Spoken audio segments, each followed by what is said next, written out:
Well, thank you. I didn't know whether the weather was going to work against us or with us tonight, so you've given up what turns out to be a lovely spring evening to come here. I hope it will be worth your while. So thank you for coming out. And thanks to Mark for organizing this. I, have always been a firm believer that what happens in the academy doesn't stay in the academy. What happens in the academy is for the good of the broader commonwealth, for the good of the broader world in which we live.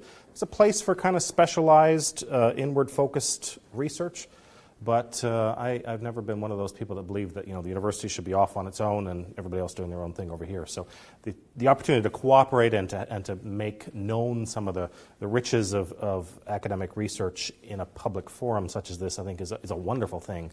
And I really want to encourage the continuation of the series and to say thank you for the invitation. To business. If you mention ISIS today, right, and just let us recall the meaning of that acronym, right? The Islamic State of Iraq and Syria, sometimes also rendered ISIL, the Islamic State of Iraq and the Levant, that kind of strip of the Mediterranean coast that today includes things like Syria, Israel, Jordan, and Lebanon.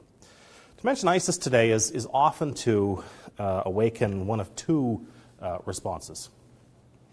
Sometimes you get a kind of a weary, fatalistic sense that they've been with us for a very long time and they're not going to go away. That this is going to be a problem that will probably always be with us. On the other hand, you sometimes get a flippant, almost sort of defiant sense that they're being wiped off the fields of battle of Iraq and Syria today, and they'll soon count for nothing. They'll be a bunch of losers, right? And this is the view, certainly, I think, of the current Trump administration. Let us suppose for a moment that these optimistic predictions of total defeat come to pass and ISIS does disappear, right? We've managed militarily and otherwise to sort of wipe them off the face of the earth. That will not remove the problem that we're going to focus on tonight. That will not remove the intellectual problem of how they've justified their existence for the last number of years. And so our work tonight, even if ISIS were to disappear, our work tonight, I think, is still important, not only because the foundations of ISIS are to be located in some particularly pernicious myth-making, but also because those myths have staying power that will outlast ISIS, I think.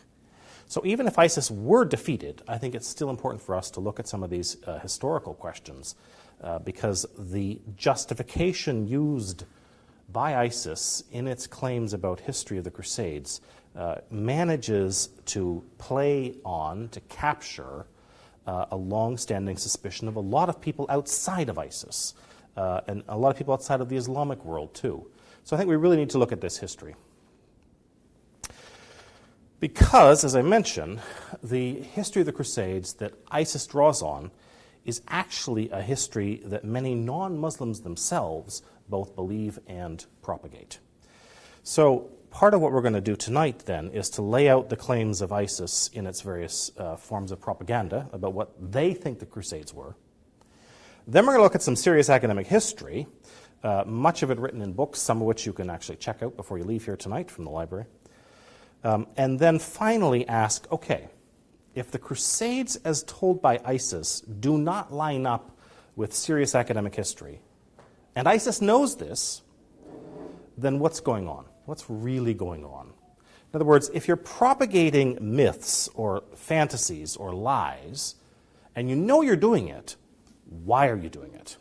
So we'll look at the claims of ISIS first, and then we'll look at the history, and then we'll look at why, in that final part, which will be the most speculative, we'll ask why are they doing this? What's really going on? And that question, what is really going on, came to me in an unbidden way in the first days of 2015, so about 3.5 years ago now. One of the fairly early videos that ISIS released, some of you may have seen it, some of you may remember it. It was a video of a pilot from the Jordanian Air Force, right? The Air Force of Jordan, which is a Muslim-majority country. This man identified himself as being Muslim. And this Jordanian Muslim pilot had been captured by ISIS. and he was put into a cage and then set on fire, right, and killed. One of the many videos that ISIS has released of their brutal and barbaric attacks on other human beings. Fairly short video, 2 to 3 minutes, but what really struck me was the fine print at the end of the video, if you watched it all the way through to the end. Because the fine print at the end of the video called the pilot, remember he's a Muslim pilot from a Muslim nation, what did the video call him? A crusader.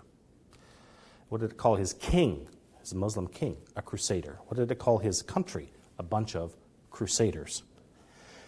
To know anything about history is to know what a startlingly absurd claim that is on its face. And so it immediately jolted me to say, what is going on here? Right? Why would they call fellow Muslims in countries that did not exist at the time of the Crusades crusaders? Something weird, to put it mildly, is going on here. So I began to suspect that we're not dealing with history as scholars do it, as scholars practice it and understand it. We're not dealing with memories either. We're not dealing with either of those things. What we're dealing with is propaganda of a very, very recent vintage. Until the First World War, that is 100 years ago this year when it ended, until the First World War, almost no Muslim anywhere in the world had heard of the Crusades, let alone cared about them. And we can demonstrate this by reading various Arab and Ottoman and other historical texts looking for references to the Crusades. They simply aren't there. So among the very tiny handful of Muslims who were familiar with the Crusades in any form at all, they generally regarded them either indifferently or positively, insofar as the Crusades were held, in Muslim eyes, to be predominantly Muslim victories, which they were. They were not massive losses inducing centuries-long trauma. They weren't remembered very much at all. So we fast forward to this century, and we ask ourselves again the question, how is it that the Crusades have become the go-to justification, not just for ISIS, but also by Western politicians, to explain events in the Middle East and outside the region, as in, for example, the 9/11 attacks in New York, Pennsylvania, and Washington, D.C. What is going on when Western and non-Western, Muslim and non-Muslim parties alike invoke the Crusades without any serious scruple over historical accuracy? How have the Crusades become this kind of cipher, this simplistic slogan purporting to offer explanation, if not justification, for Islamic violence? So again, we will look at how ISIS uses the Crusades and then look at some of the serious scholarly history. The rise of ISIS in the last decade has not just been through a group of armed human beings launching attacks like the immolation of the Jordanian pilot I mentioned. They're a fairly sophisticated operation, and they have clearly educated people fluent in English producing their magazine. They've got two major magazines that they produced, and you can find them online. And the first one, the one that has had the longest run, now into 15 or 16 issues, is called Dabiq. And you can find these online, and I've read them all. And then they've moved on to a more recent, somewhat shorter magazine, but very much of the same genre. So we'll stick with Dabiq because I think it's representative of the propaganda that ISIS has produced. This, as I say, you can find online. It's very slickly produced, high-quality graphics, very fluent English, clearly people who are Anglophones, that is, native speakers of English, with some academic background. This is not sort of crude stuff. This is not simplistic slogans. These are long essays, illustrated with footnotes in many cases, published now over 15 issues of the last number of years. I've gone through all of these issues of Dabiq, read them all, and by my count, some individual issues have over 100 references to the Crusades in just a couple of dozen pages. Some contain well over 100. Every single issue, from the first issue to the current issue, has several dozen up to several hundred references to the Crusades. The average issue comes in around where are my numbers here? Comes in around 50 pages. And you're getting anywhere, as I say, from 16 on the low end to 130 references on the high end in any particular edition of this magazine. So the Crusades, the Crusaders, and the Crusader armies, these three phrases, which I searched out in all of these issues of the magazine, show up in ISIS propaganda. But here's where we move from the realm of somewhat plausible claims into the absurd. Because in the pages of Dabiq, the people who are labeled the Crusaders include countries such as Japan, for example, which did not exist at the time of the Crusades, the United States, which did not exist at the time of the Crusades, and, as I mentioned a moment ago, even other Muslim countries. So what ISIS is doing here is clearly making ideological claims about the nature of Islam when it labels other Muslim countries as not being sufficiently Muslim, that is, as being Crusader countries. And so it's dividing the world into those who are with us and those who are against us, which is an old tactic within certain parts of Islam. So within Dabiq and then within its newer magazine, Rumya, we have these references to the Crusades that number, as I say, into the many hundreds in some cases. Now, if you read these issues, as I've done, it's clear this is not history in a sense that any credibly trained academic historian would recognize. It's also clear that these aren't memories either, in any autobiographical or personal sense. For, of course, none of the terrorists in ISIS today was alive in the time of the Crusades, which run from the late 11th century until the late 17th century. So they're not memories, they're not personal recollections, and it's not history. So what is it? And how are we to analyze this? Dabiq is, I think, to borrow a phrase from the historian Robert Taft, what he calls confessional propaganda. It's not scholarly history, it's confessional propaganda. So what is the difference between the two? Taft says that scholarship is what he calls pseudo-scholarship unless it has four characteristics. It has to be historical critical, it has to be objective, it has to be fair, and it has to be representatively comprehensive. In other words, it has to give a wide picture that doesn't just selectively ferret out little bits of evidence to support a conclusion arrived at in advance. Suffice it to say that Dabiq is none of these things. It's not even close. Right? It's not historical critical, it's not objective, it's not fair, and it's certainly not representatively comprehensive of Crusades scholarship. So again, we're left with the question, so what is it and why are they doing this? Right? Now, we could just say, well, you know, everybody in a situation of conflict lies, right? You know, Churchill during the Second World War famously said that the truth has to be surrounded by a bodyguard of lies. And we know that all governments have various so-called intelligence agencies and espionage agencies that propagate false ideas, fake news, as we say today, right, to deceive the enemy or to slander the enemy or to run down one side and build up the other side so that the populace remains supportive of the conflict. We can say, well, everybody does this, right? Everybody runs propaganda in times of conflict. And so this is just one more example of this that ISIS is doing. So what, right? It's not worth spending a few hours listening to this stuff on a beautiful spring evening.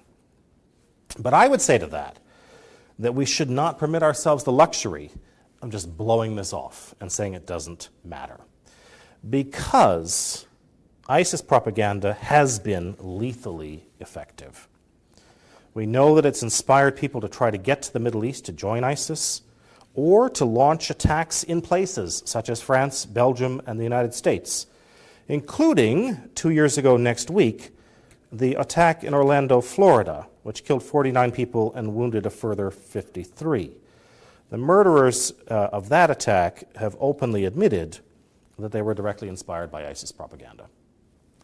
So this propaganda motivates people to kill other human beings, which is why I think it merits a response. It is, as I say, propaganda because it makes claims that are simply not plausible in any way, calling, for example, Japan and the United States Crusaders, which ISIS has the responsibility to eliminate. So again, this isn't history. What is it? Right? These aren't memories. What are they? Well, what ISIS is doing is actually copying something that Western politicians have done for decades. So it would be easy to just pile on ISIS and blame them and say, well, this is propaganda, this is stupid, they don't know what they're doing, and so on. But, in fact, ISIS is building on a legacy of invoking the Crusades that Western politicians have done now for almost 200 years. It must surely be counted one of history's great ironies and one of the clearest illustrations of the law of unintended consequences that false invocations of the Crusades began in the early 19th century. Where? Not in the Islamic world, but at the restored French court of King Louis Philippe, and were continued throughout that century at the German court of Kaiser Wilhelm II.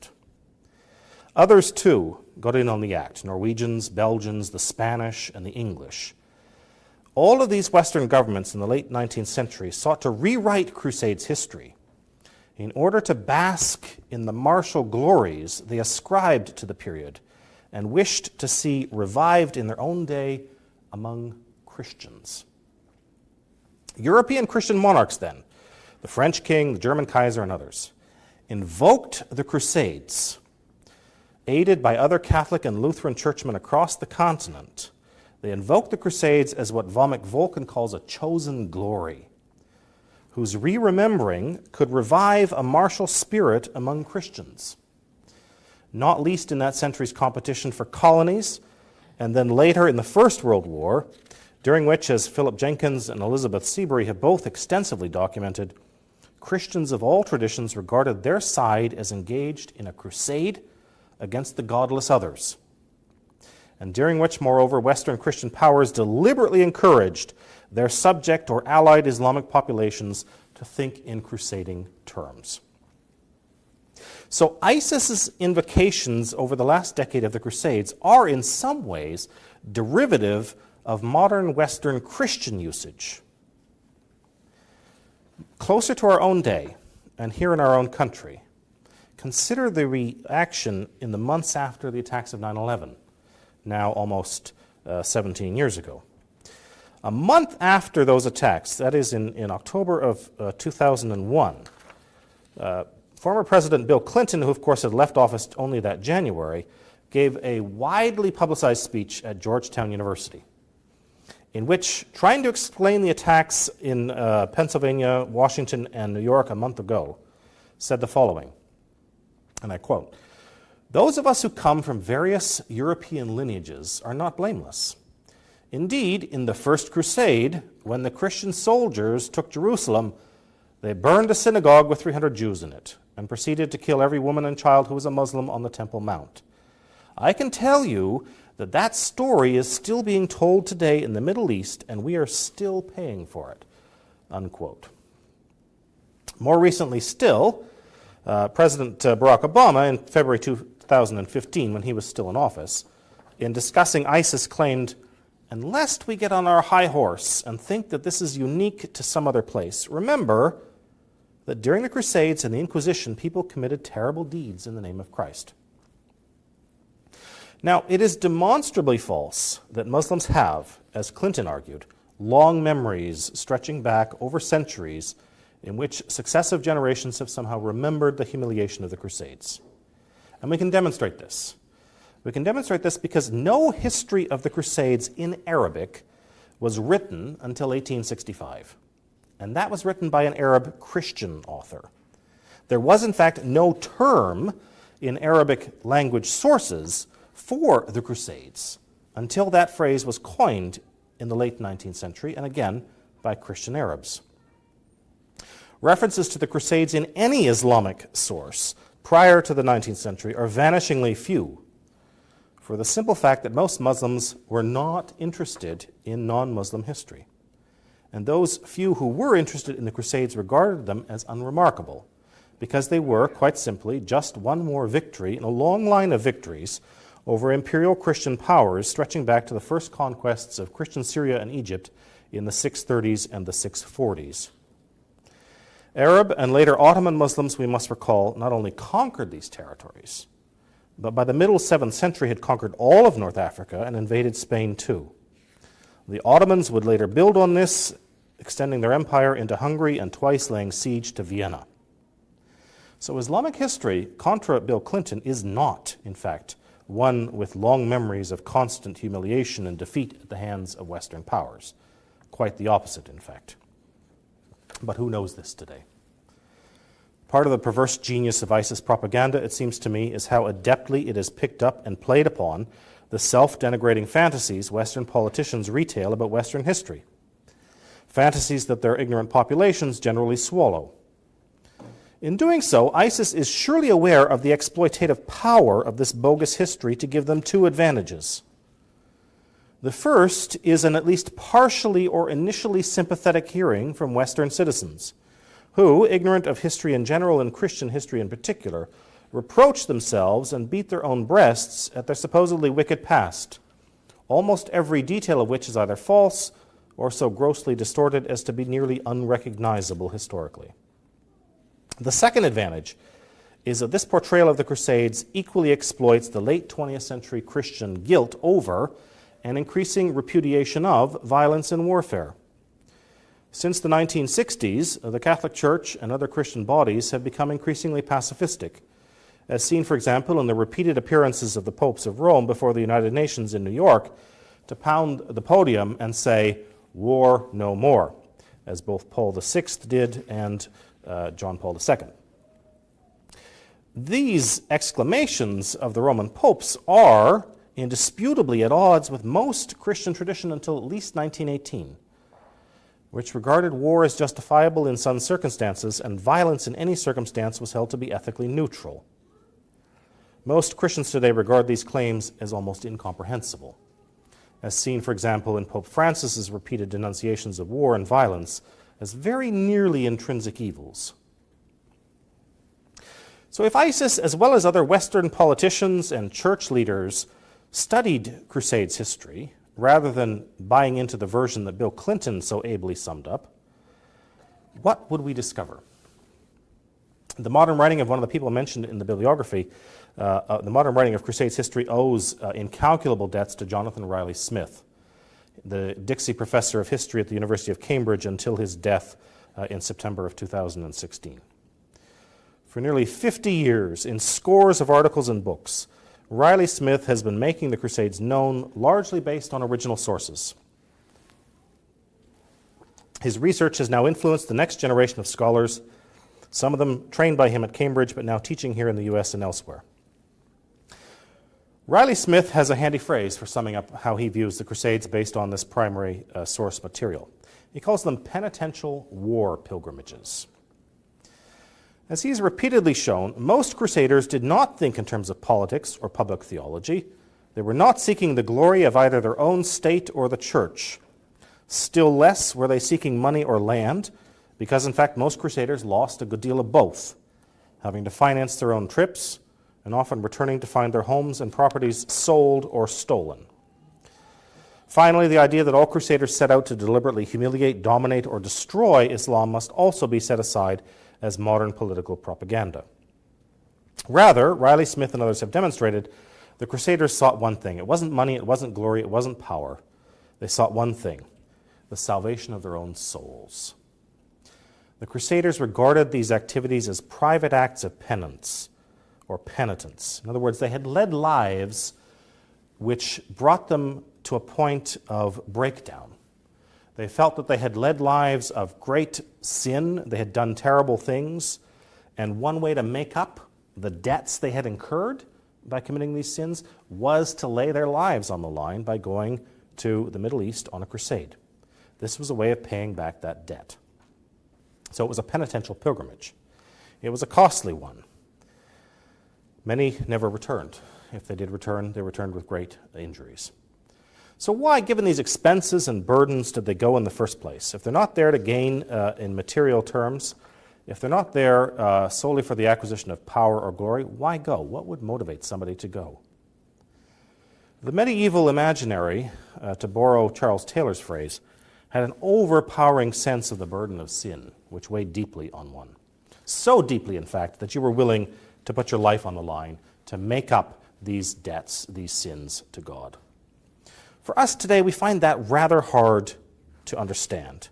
Our imaginary, by contrast, sees just about everything through the prism of power and wealth, not sin and penance. And so our views on the Crusades in the 21st century are shaped and manipulated accordingly, both by ISIS and by many opinion makers in the West today. That's how we arrive at the popular claims of Bill Clinton and Barack Obama and ISIS alike, that the Crusades were about money, land, power, and self-aggrandizement.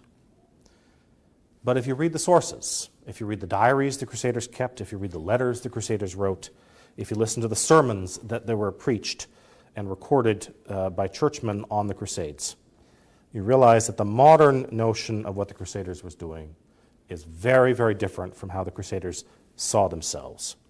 This comes out, as I say, in Jonathan Riley Smith's work, in Thomas Madden, also mentioned in your bibliography, and in Rodney Stark, who has taken both of these scholars and rendered them more accessible in a kind of a popular version.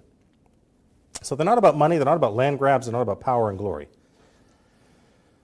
The other thing that gets overlooked in considering the Crusades is that the Eastern Christian populations in Syria, in the rest of the Holy Land, consider themselves victims, having been themselves conquered by Islam in the first half of the 7th century and forced increasingly to live under the terms of demitude or worse.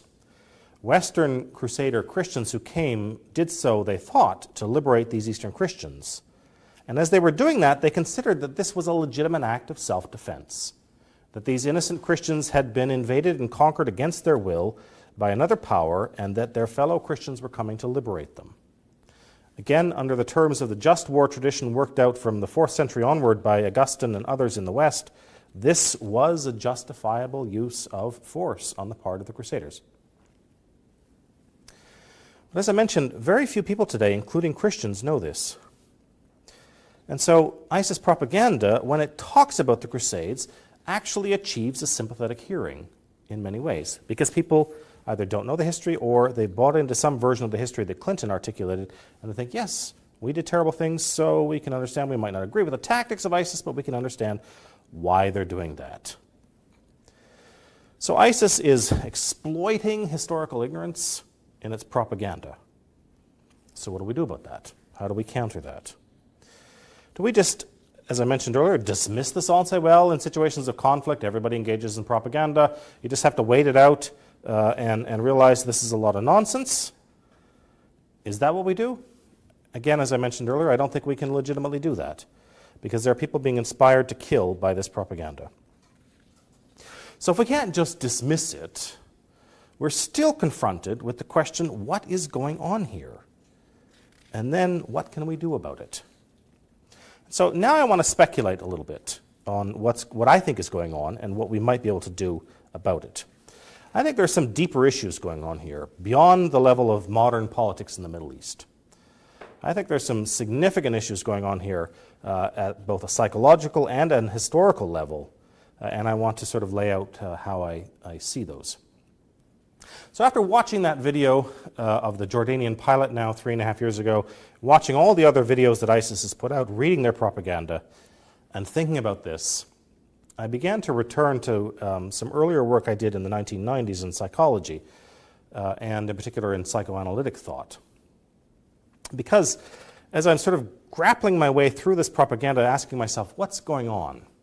I had this vague sense that perhaps for all his problems and for as much distance as people put between themselves and him today, Sigmund Freud might still have something to offer us here. Freud, again, for all the controversy attached to him, for all of the movement away from Freud and his methods that we've seen in modern psychiatry and modern psychology, nonetheless remains a towering figure from the last century. He was a pioneer in helping all of us to appreciate the role of trauma and traumatic memories and what they do to us. And so I began to go back to Freud and to read some of his works, and then into a body of more recent psychoanalytic work, and found that very helpful in trying to understand what was going on in Crusades, in ISIS propaganda about the Crusades. There were 4 4 ideas from Freud that I found very useful in trying to understand this propaganda.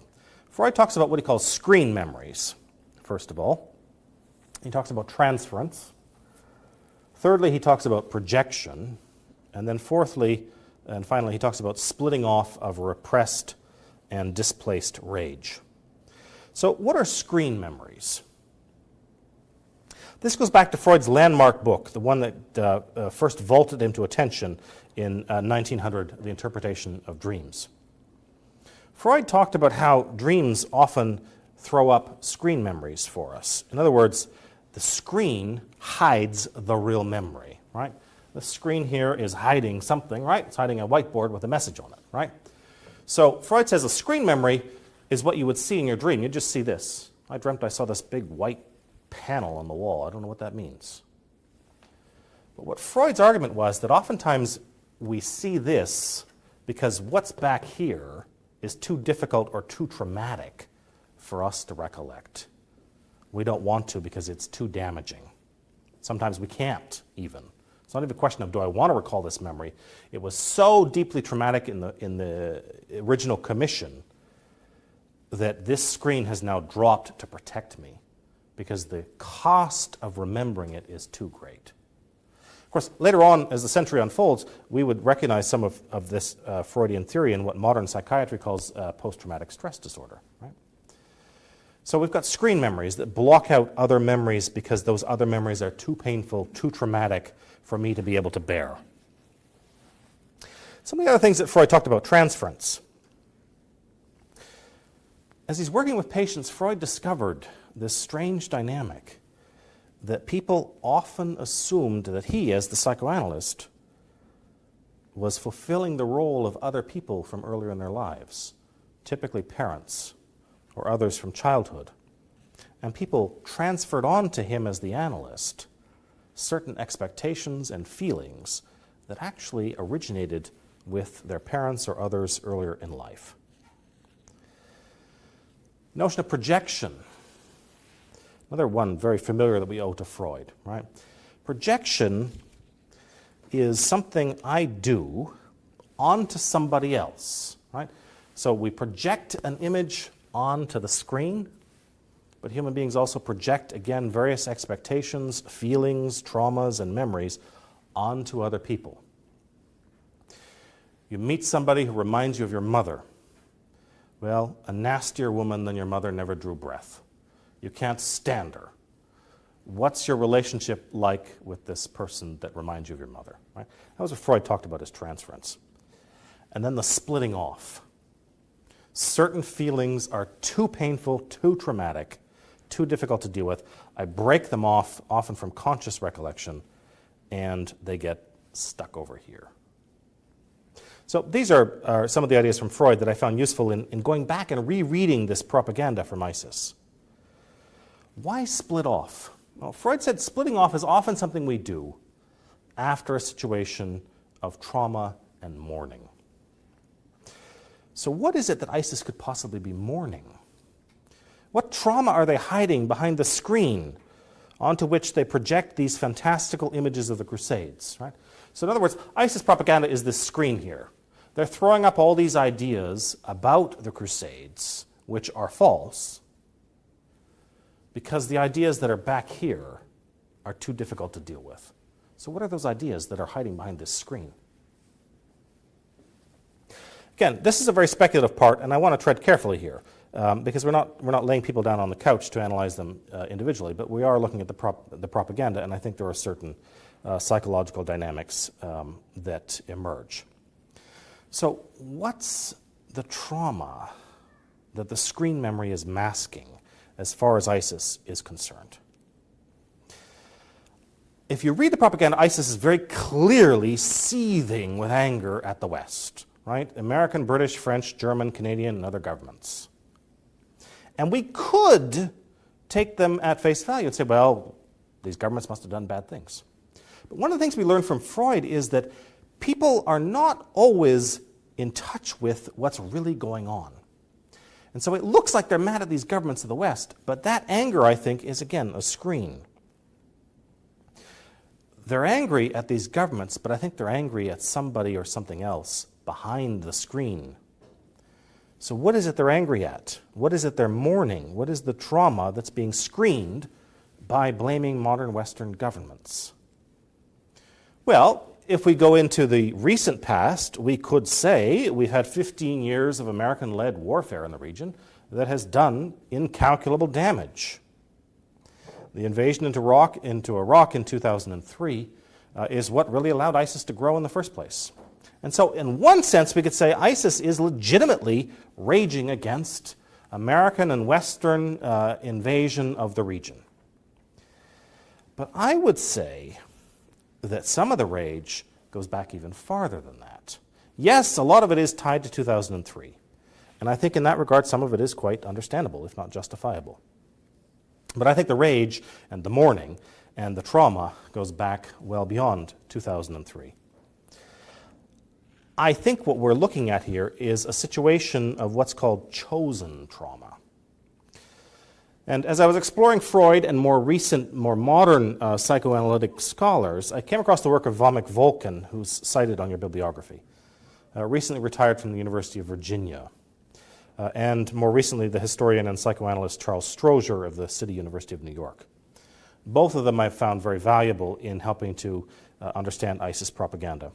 Volkan pioneered notions of what he calls chosen trauma and chosen glory to explain why certain groups consciously and deliberately latch on to historical claims about the Crusades and other events. And they do this via what Volkan calls time collapse. So we've got ISIS writing over the last 3 to 5 years, right, about events that happened in some cases more than 1,000 years ago. But if you read the propaganda today, you would think it just happened last week.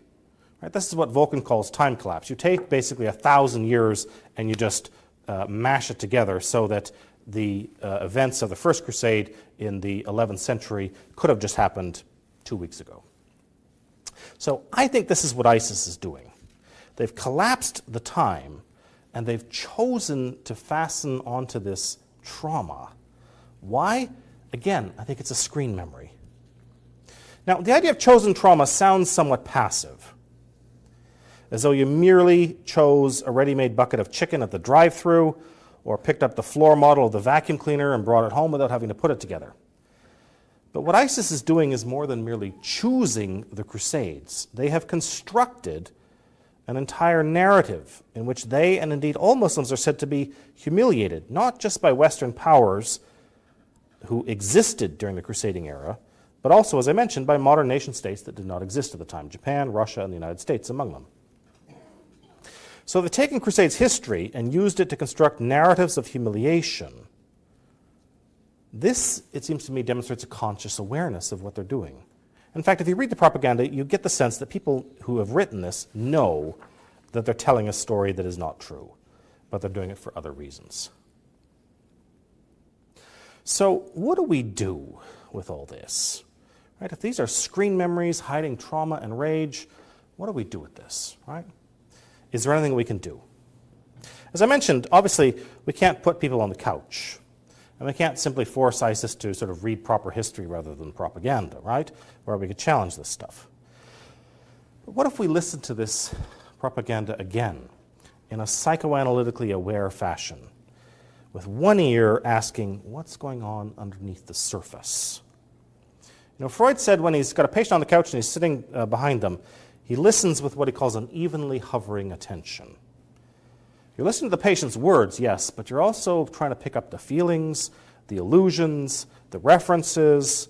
You're trying to detect, okay, they're telling me about this, but is it really this that's bothering them, or is that a screen for something else that's bothering them, right? Again, human beings are very adept at deceiving ourselves and deceiving each other. I come home really angry and I kick the dog or I yell at the kids. Why am I doing that? I might not know. I might not be really aware of why I'm doing that. Or it might be because, you know, I got cut off in traffic on the way home, or I got chewed out by the boss at work, and I'm displacing that rage onto the dog or onto the kids. Is ISIS doing something similar here? I think they are. So why are they doing this? What's the rage about? What's the trauma? what is hiding behind this screen?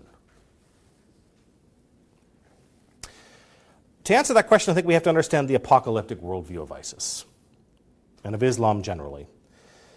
We have to understand the apocalyptic as it developed in the first decades and centuries of Islam. Here we must understand that Muslims of the 7th and 8th centuries, especially the 9th century, understood the success, the rapid and astonishing success of building an empire was a sign of divine favor.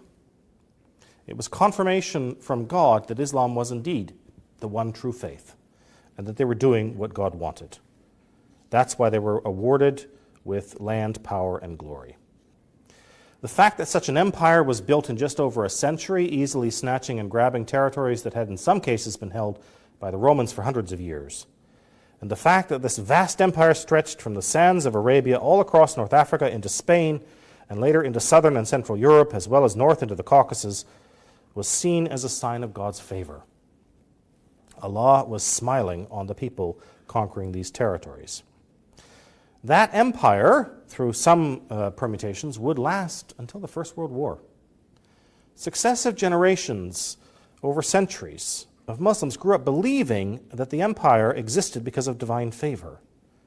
They believed that their submission to Allah, which is what the very word Islam means, pleased God, and in His pleasure, God awarded them with earthly spoils.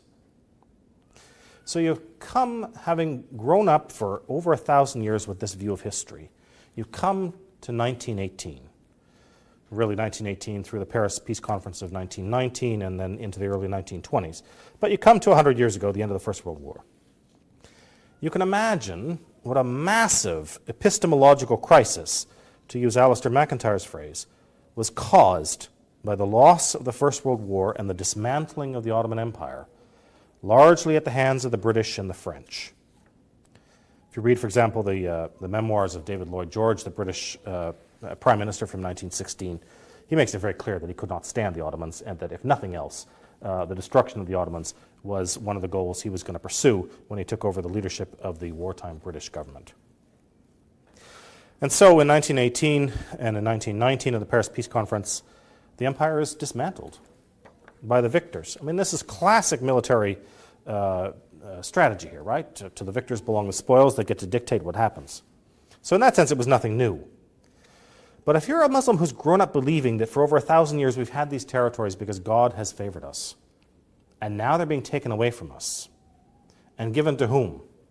Non-Muslims, right? To the French, the British, and after 1948, the Jews.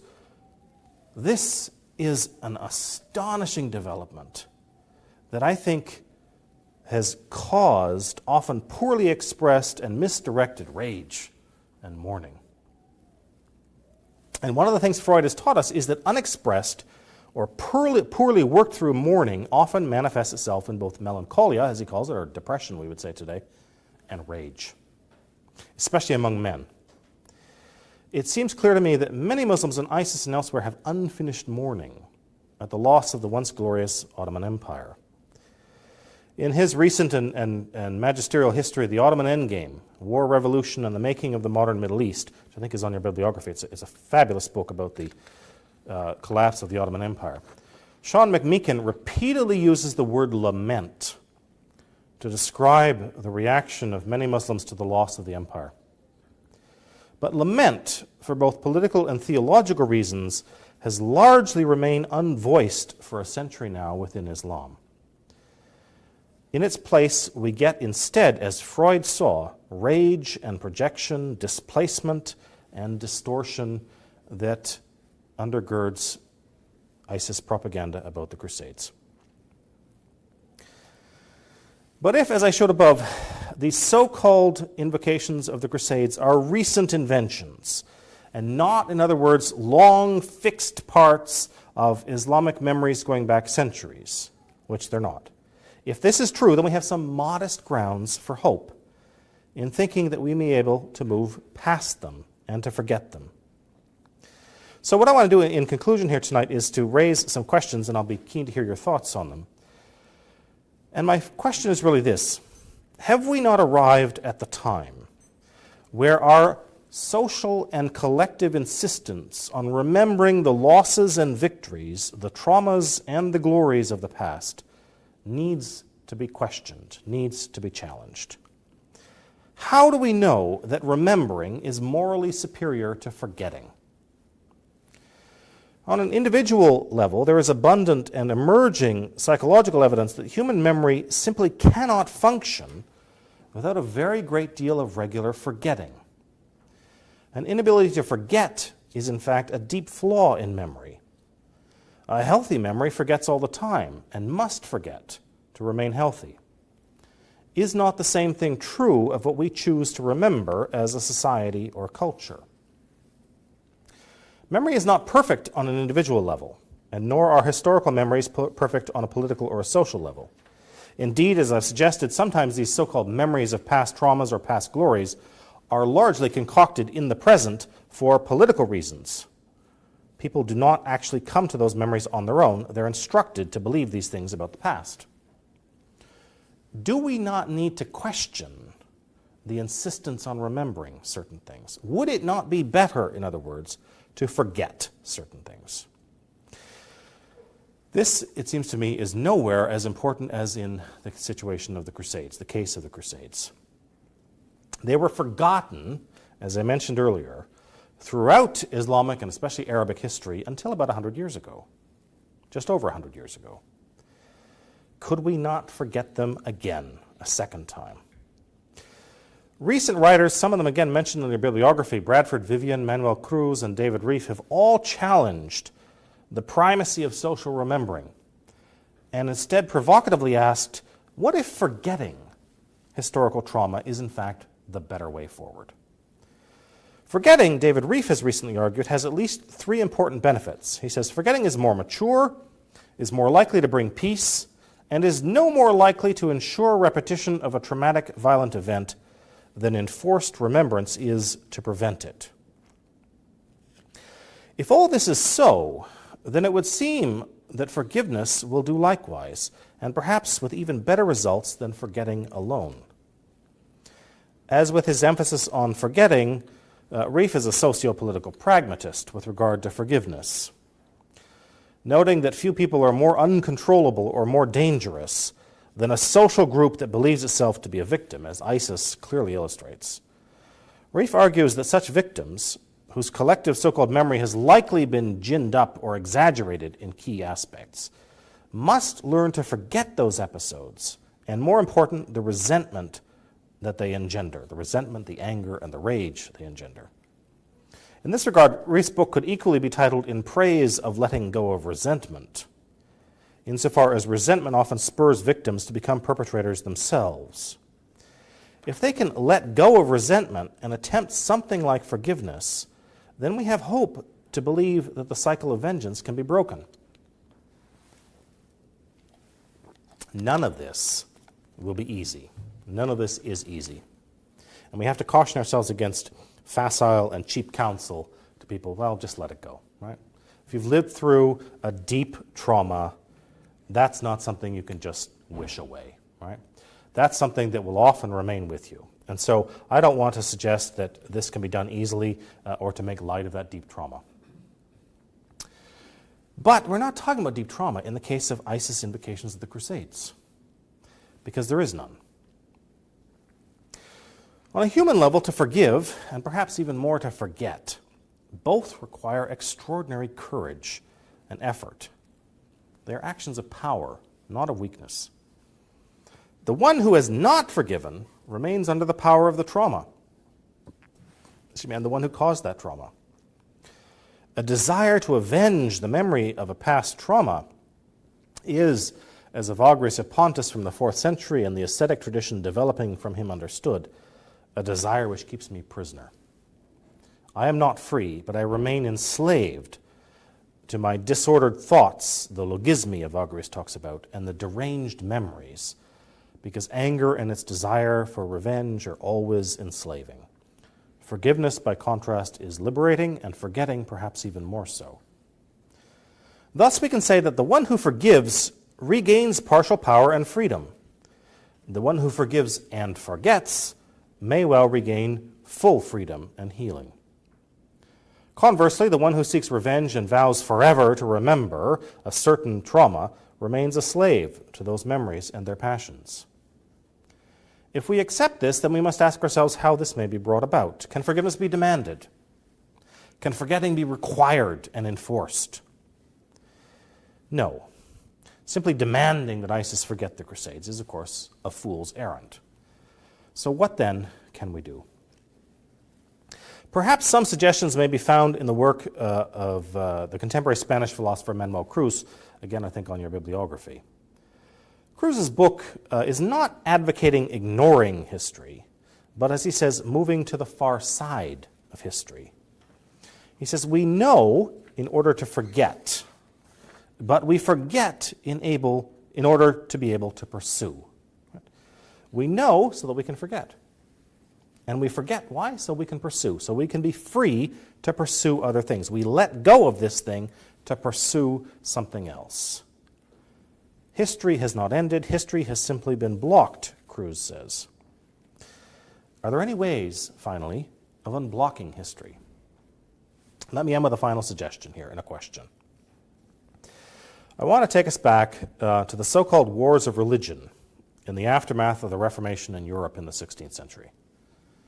At the end of that bloody 16th century, with Calvinists and Catholics in France at each other's throats and spilling each other's blood on French soil, King Henry IV promulgated a very, very interesting document called the Edict of Nantes, which called for a politics and a policy of oubliance, that is, a deliberate forgetting of the previous Catholic-Protestant conflict, which is to be regarded, the king said, as étant et assoupi comme des choses non advenues, extinguished, put to sleep, as though it had never happened. Would it be possible somehow today for us to have something equivalent to a new Edict of Nantes, some formal declaration that we all commit to, Western politicians, American presidents, and ISIS leaders alike, to forget the Crusades? Thank you very much.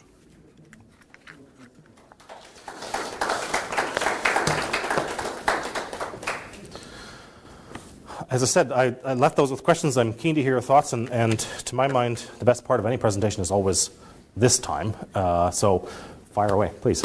Is your definition of the Crusades the Christian movement of dominating other political entities to spread Christianity? Is that your definition of the Crusades? No, because that's not the definition in the sources. The sources, I mean, I think that Jonathan Riley Smith and Thomas Madden, among others, were right, that the Crusades were the activities of Christians from Western Europe seeking to do penance for the lives they had led before getting on the boat to the Middle East.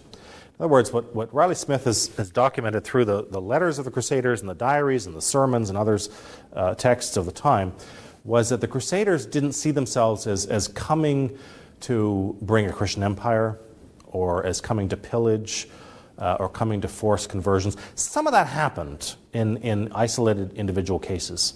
But the overwhelming majority of the Crusaders went to do what? To do penance. They went because they felt like, my life is a mess here, whether it's in Italy, France, Spain, England, wherever. You know, in other words, they're haunted by this strong sense of Christian sin and repentance. I have done terrible things. You know, I've raped, I've killed, I've stolen, I've kidnapped, whatever it is I've done, right? I've been unfaithful to my wife, I've done all these terrible things. In other words, I've incurred this debt with God. Because every time I commit one of these sins, you know, it's like I've got this debt that's racking up in my bank account with God. So how do I pay that debt off? Well, the Crusades were presented, in many cases, to people in Western Europe as a way to pay it all off at once. You could spend your life back here in Europe, you know, doing, you know, small pilgrimages, fasting, you know, wearing uncomfortable clothing, sleeping on the floor instead of a bed. You can do all these things that'll slowly pay off your debt. Or you can get on the boat to the Crusades and wipe it all out at once. And so I think Riley Smith is right that for a lot of the Crusaders, it was a way of getting out of debt, getting out of a kind of a spiritual debt that they had accumulated. Now, along the way, sometimes they did other things. We know that. I mean, you look at the Fourth Crusade in 1204, for example. Christians from Western Europe did horrible things in Constantinople, for example. Stealing, raping, pillaging churches, and so on. But that's not the original vision of the Crusades. That's not the original idea that was presented to them. Those were kind of things that happened later on. But especially the First Crusade, I think, is quite different from the other ones. And the First Crusade very clearly was this attempt to pay off these debts. So the Crusades started before the Protestant Reformation? Yeah, they start really at the end of the 11th century, yeah. And then sometimes what I have a tendency to think that's emphasized is the military violence, right, rather than right. maybe a peaceful movement. Right. Well, and that's a really interesting part to look at, because when we think of mass movements of bodies into other countries today, we think, for example, of the Iraq invasion of 2003. Well, we have professional standing armies with the latest technology. I mean, the Crusaders were a joke from a military perspective. I mean, this is a rabble of in many cases, peasants and members of the lower classes with very little education, little, if any, formal military training, who team up with a bunch of other people of similar station. There's no sort of central command. There's no kind of boot camp for 6 months, and you go to South Carolina or something, and then we ship you over to Iraq. There's none of that. So the military aspect of the Crusades, in some ways, it's a miracle they won any battles. It's, in other words, it's a miracle they weren't totally slaughtered in all of the battles, because you don't have these professional troops that are highly trained. In fact, the other big problem we forget about is that they didn't have a common language. I mean, how can you organize thousands of people in a common project when you don't know how to talk to them? So you've got to try and get these people from different language groups to sort of agree that, okay, we're going here and this is what we're going to do, and we're going to try and cooperate, and I mean, the basics of military training that modern armies take for granted, the Crusaders didn't have any of that. So the military aspect was, as I say, it was a really kind of messy situation in a lot of ways. It wasn't the kind of the professional, we're into Iraq in 6 weeks and we've got, them kicked out of Kuwait like we did in 1991, or, we're into Iraq again in 2003 and we've got Saddam Hussein and the government gone in a few weeks. It was a much messier, more protracted affair than that. I don't mean to dominate, but it seems like poverty, yeah. And oh, yeah. And, taking care of your family, having government or having food to take care of yourself and your family, that was sort of a Crusades were there to kind of assist. Absolutely, yeah. And that's often been true for a lot of armies throughout the ages, right? I'm struggling in the middle of Nowheresville here to try and eke out a living on this little plot of land, hoping my family doesn't starve this year. Or I can go on this grand adventure, maybe make some money on the way, or pillage some stuff when I'm over there and bring it back, and maybe my family's going to have a better. Yeah, so I'm glad you mentioned that, because I think that's a significant part of what goes on for some people in deciding. And even today, we know people often decide to sign up for military service because they feel like, well, I don't have a lot of other options. I'm not well educated. I'm stuck here, small town, not much to do with my life. This sounds like a great adventure. At least I get an education out of it, and I get out of town for a couple of years. Why don't I go with that? And so, yeah, the poverty was a big part of it. Material poverty, but also this kind of spiritual poverty. I want to pay off this debt to God that people accumulated. And it was sort of a dark time for I think the Christian churches too, and perhaps the Catholic Church was supposed to be church because of maybe eventually it built up to the Protestant Reformation where there was some abuses going on. Yeah. And we're hearing about abuses today where maybe the priests have done something, or the Catholic Church did this or that, or this particular person used this as a cover. So those are things that it isn't really the Catholic Church that's bad, it's some of the people in it have given it a bad name, and that's kind of the way the Crusades seem to kind of go. Well, I'm glad you mentioned that too. That I think is also an important factor that's sometimes overlooked. The First Crusade at the end of the 11th century comes at a particularly difficult period for the papacy in the West and the Catholic Church in general. We've come out of a lot of corruption in the previous century. A lot of infighting among the clergy in the decades leading up to the Crusade. So in some ways, when the popes call for the crusade, it's a way of, I don't want to be totally misinterpreted on this, but it's partially a way of distracting people and a way of recovering the initiative and a way of getting people to focus on something else. Again, this is a common political move, right? You're divided at home, your government's in crisis, there's some kind of corruption investigation going on against you as the king or the prime minister or the president. Suddenly there's a war that breaks out. Oh, what a relief, right? Now we can all focus on that. And we can go fight that and we can achieve glory over here. There's some of that going on with the papacy in the time of the First Crusade especially, that this is a way of distracting people and of recovering the initiative, right? So the popes who have not had a good period and a good press for a while now suddenly emerge as these significant figures who are able to command people from all these countries in Western Europe to go on this crusade. It makes them look good. And that's, if we're being honest about church history, that's part of it as well. Yeah. I enjoyed your thoughts on forgiving and forgetting. I think in the present time when everyone is just bombarded constantly by, it's hard to escape and walk away from almost, if you look at ISIS and say how they do their propaganda, you could equate that to just about anything that's done, whether it's a commercial on television. To me, it's we have got away from the truth and what actually is truth. And it could be behind that screen where people don't want to realize that. But if we need to be free thinkers, I think, more. It seems we're almost raising a generation of I'll look it up, or I'll do this, and not for my own opinion.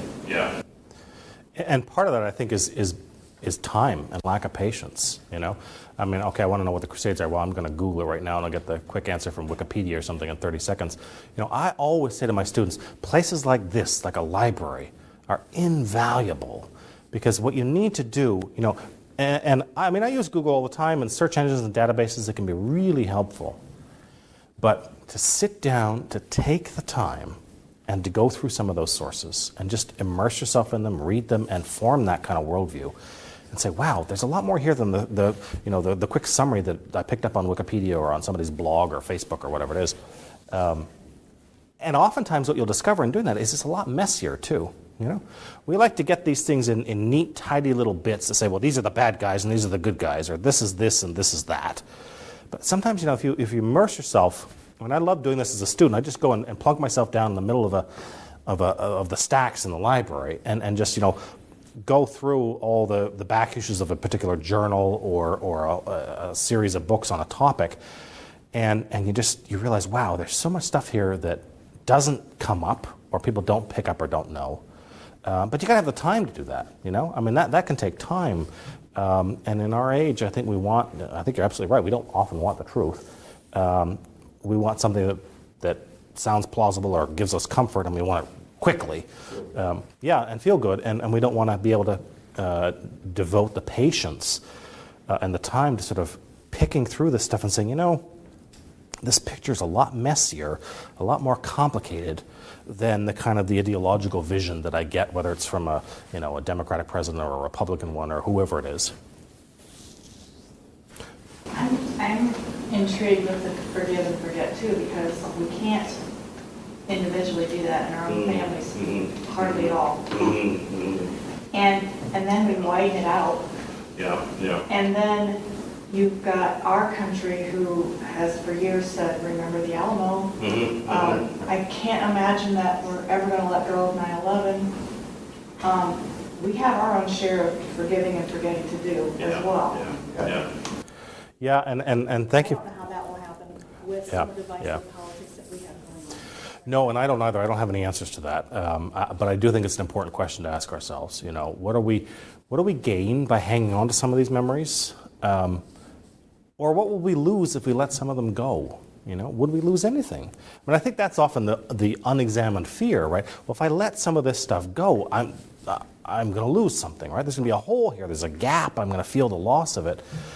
I'm not so sure. I think sometimes if you can, if you're able to do that and let that go, and again, I don't want to underplay the difficulty of doing that, because it can be a very difficult and not an instantaneous process either. I think that forgiving and forgetting sometimes is an ongoing process. The late Pope John Paul II had a nice phrase he often used when he talked about the purification of memories or the healing of memories. How do you heal a memory? Again, I don't think that's something you can just take a pill or snap your fingers and it's done. It's an ongoing process. But I think we do need to ask ourselves, why do I not want to do that? Why do I hang on to these things? Because for some of us, there is a kind of a sense of, this anger or this resentment gives me a purpose. It gives me a motive to get up in the morning and fight against this. That might be a good reason to hang on to stuff. But it might not be. So I do think a lot of this requires that kind of individual discernment, right? What do I do? And I think that has to come from the person. I'm really loath to say, well, okay, you've suffered this trauma, you got to deal with it, get over it. That costs me nothing to say that. I think that's really cheap and offensive to say, well, just get over it. If I can't do that myself, how can I tell somebody else to do that? So I think a lot of that has to be up to us to figure out, how do I do this? What's going to work to let me do this? And to figure that out on my own, rather than sort of telling people to do that. Because I think if you tell people, we've all heard that trick that speakers often use to say, okay, do not right now think of a pink elephant, right? Forget about the image of the pink elephant, put it out of your mind. Of course, that backfires, right? It automatically backfires. So to say, well, you got to forget this, automatically, the way memory often works means, that I remember it all the more. So I think a lot of this comes down to the individual just sort of making the decision to let it go, and then that passive degradation of memory rather than that active imposition of a new memory. I have, on my cubicle at work, I have it's a sailboat sailing around an island, and the caption is, let go, like you just said, and take some time each day to let go. So if you equate that to also to forgetting and forgiveness, it's not an easy thing to do, but when I have done that, it's like opening a window, and to me, it spurs growth. And being able to listen to another person's, even though it doesn't agree with you, and to have a rational. Excuse me, absolutely. It's hard to do, yeah. But I think, that is again hugely important in this day and age, to sit down and do what we're doing right now. Face people and talk and look at each other as human beings in all of our messiness and brokenness and so on, and proceed on that basis rather than sort of categorizing people, labeling people, and treating them as a problem or as this or that or so on. That's kind of what I attempted to do a little bit in the paper, was say, you can dismiss ISIS as all a bunch of terrorists and crazy people. But what's going on here? Like, what motivates people to do this? There's got to be some kind of motivation here. Let's try to listen to them a little bit, and hear what motivates human beings to set each other on fire and all the other ways they've killed people. If we're not willing to do that, I don't see how we find that kind of peace and that way forward. Do you see the Muslim religion as the source of where the ISIS comes from? And do you see that the ideology of that religion and the ISIS group, the way they twisted whatever they twisted, that maybe they don't have the ability to forgive, and all they want to do is keep agitating more and more confrontation, more and more violence, and then to somehow become stronger and have more control, and that helps them to have more strength and control and political power? On your second question, the answer is definitely yes. ISIS really wants, I think if you read their propaganda, it's very clear, they want to keep fighting this battle and agitating more and more. Because for ISIS, the apocalyptic that I mentioned, they have this grand vision of the end of the world. And the end of the world requires a constant campaign of violence to provoke the armies of the world to meet them, in Syria and Iraq in one grand battle in which the future of the world will be determined. So there is that desire for that constant provocation to get people to come over there, in other words, to take the bait, meet in this grand battle, which they assume will decide the future of the world, right? They'll either win and conquer everybody, or they'll be defeated and disappear. So they definitely do want that, and that's a clear theme in the propaganda. The other thing in the propaganda that's really interesting, and to your first question about, where is Islam as a religion in all this, and that's a kind of a complicated question. Some people, including Western politicians, have said now for many years, well, ISIS has nothing to do with Islam. And I have resisted that because I think that is a disguised form of condescension and a kind of what I'd call a neo-colonial or neo-imperialist attitude, right? We as the Western politicians, leaders of these big countries, know better than you guys. I'm always really reluctant for outsiders to tell people in a particular tradition what it is they believe, Whether it's a Christian telling a Muslim what they really believe, or whether it's a Frenchman telling a German how they should run their country or whatever. I'm always really reluctant to do that. So I understand why Western politicians do that, but I don't think it's correct. And ISIS itself really resents that. It's very clear in the propaganda that they say, no, we are fully Muslim, and we are doing this because this is what Islam demands of us. And all the other Muslims who are not like us are not good Muslims.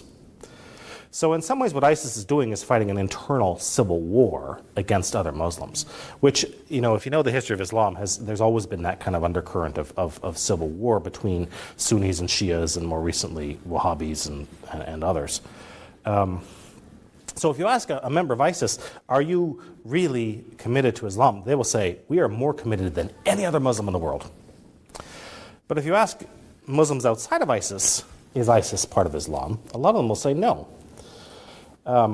What we have here, I think, is again, the messiness of a tradition. In the same way that you could ask, Christians, well, did you support the IRA in Northern Ireland, for example? And some Christians will say absolutely. Others will say, no, you can't use violence like that. You get the diversity of these traditions that we often don't realize. I mean, most people living in the West are well aware of, the thousands of denominations that Christianity has, right?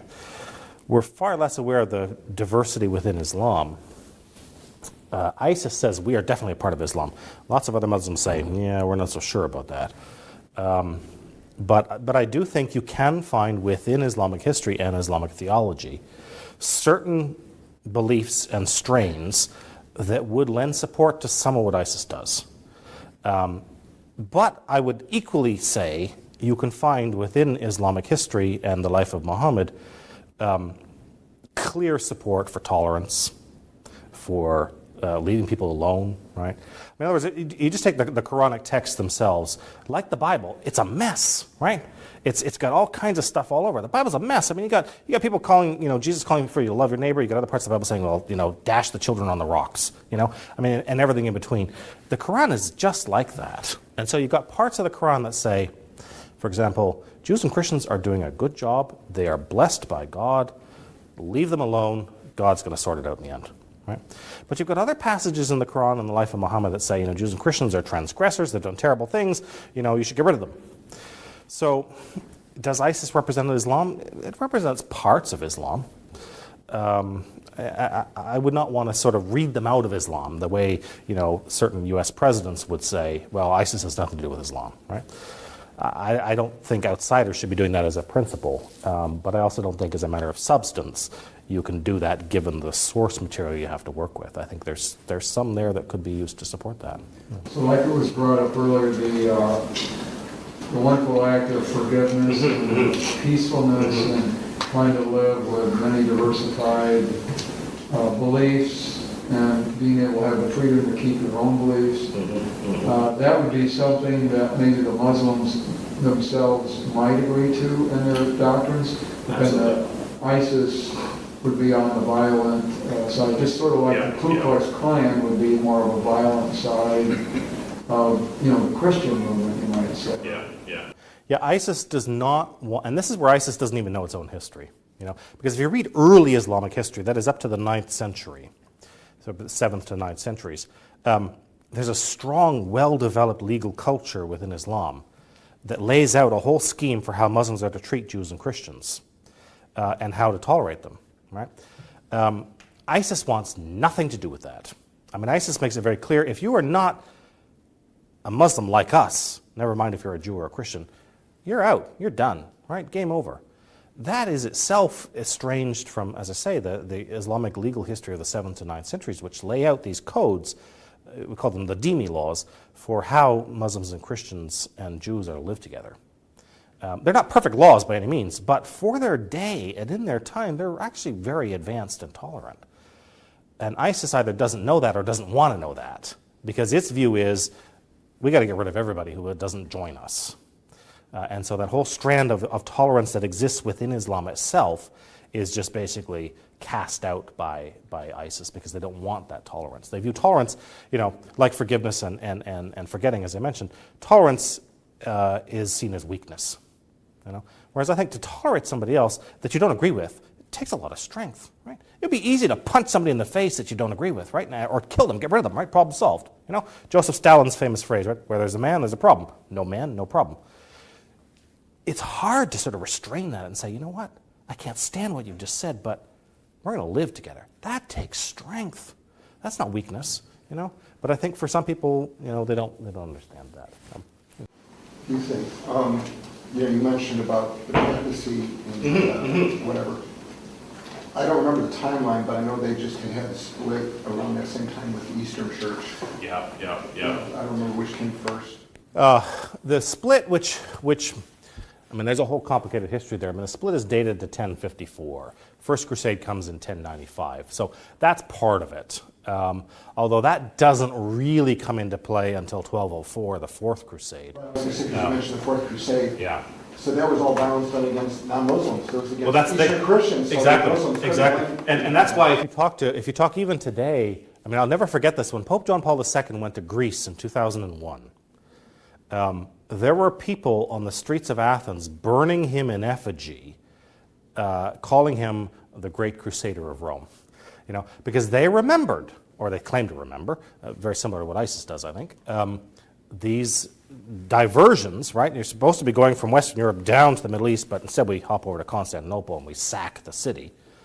So yeah, a lot of Orthodox Christians to this day will still talk about the Fourth Crusade, because that was Christian on Christian violence, and all the stuff that was stolen from Constantinople, some of which was taken to the West and only recovered within the last 20 years or so when the popes sent it back. That was a big problem.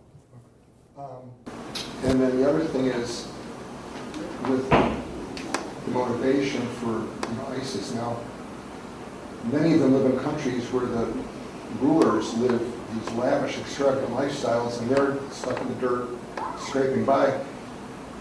They're essentially repeating what the Crusaders are doing. My life's a mess. Yeah. I got to find meaning in my life, so I'll go out and kill somebody or whatever. Yeah, it's a really strange thing. Some of the reports that I've seen of people who've tried to go and then come back, it's been nothing but disillusionment. I go over thinking I'm going to fight a great battle, it's going to be glorious and wonderful, and it's, as you say, I'm scraping by, I'm in the middle of some, dusty place in the middle of nowhere. It's a terrible experience. I can't get out of there fast enough. It's very, very disillusioning. It's not at all what the propaganda is very slickly produced, and if you read it, you think this is for me. Sign me up tomorrow. But you get over there and you discover the experience, as you rightly say, like the Crusaders themselves. This is pretty horrible, and this is not what I thought I was signing up for. Do you have any recommendations, I guess, for the West? I think about Europe, where the threat of Muslim terrorism is much greater than it is here. And yet you have these new nationalistic, ultra-right-wing parties coming up and stirring up the all Muslims are bad thing, which you have here also. But let's be honest, people are not going to be quite as upset about it here as they are there. Seems totally contrary to what we need to do, and yet, it happens. Do you have a suggestion for, the Arab League and the United Nations and the EU as to how to begin, at least, the process of counteracting the propaganda? It's a really interesting question, and there's been a couple of things I've been keeping my eye on, and you might want to as well. Two developments in particular haven't gotten a lot of press. One is the relatively new president of Egypt, El-Sisi, who's been in office now for about 2 years. He has given 3 that I know of at least major speeches over the last couple of years that are just staggering to read for the leader of the largest Arab country in the world and you know one of the largest Muslim countries in the world. Has just basically read the riot act to his own people and said, we have to stop the violence. We have to stop the terrorism. We have to stop blaming the West. We have to stop the corruption in our own countries. We have to take responsibility for all these problems.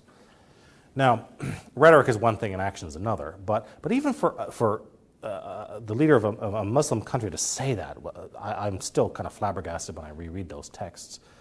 Does Sisi follow through on that? I know a lot of people in Egypt who've said, yeah, the follow-through isn't very good. But it's at least a start, I think, that he's aware that we now need to sort of take responsibility for some of this on our own. The other thing, gotten a little more press, the new Crown Prince in Saudi Arabia has set up what they're calling the Center for Islamic Moderation, I think, or something along those lines, or combating terrorism or something. It's this new center that he's founded in Saudi Arabia. Again, what's it going to do and how far is it going to go? I think it's too early to tell. But if the Crown Prince of the Saudi government is sort of saying, we have a problem, then I think that is significant. It's not just Western politicians saying, well, you know, why did this guy launch the attack in the Brussels airport or in, you know, the magazine in Paris, Charlie Hebdo or whatever. This is a problem we have in our own country. I think this is a long-term thing that people like the leadership of Saudi Arabia, like the leadership of Egypt, but also, as you mentioned, with other governments and other agencies, I think, need to be looking at and saying, what's motivating this? What can we do to counteract a lot of this? And I do think, you know, I'm of the view that a lot of this has to be done from within. You know, if it's just outsiders telling you what to do, I mean, I think we know the natural human reaction to that, right? You get your back up, you get defensive. Who are you to tell me what to do? But if it's people within the world of Islam itself who can begin to do that, I think the likelihood of long-term success there is probably greater. And we've seen voices, you know, calling for that kind of action within Islam, but they've tended to be easily ignored, in part because, at least the ones I can think of, a lot of them have been women. You know, you look at Ayan Hirsi Ali, you look at Wafda Sultan, you look at Irshad Manji. These are brave women who have been calling for a lot of these reforms themselves for, in some cases, 20 years now. But they've been sidelined or ignored or, you know, threatened. If we get more of those voices coming out from within the community itself, I think the chances of defeating these problems are much greater. Well, thank you again. I hope this was worthwhile for you. It was fun for me, and I appreciate the questions and coming out on, there's still some daylight out, so you can go and enjoy a little bit of the evening left. But and thanks for the invitation again and for hosting this series. Thank you. All right.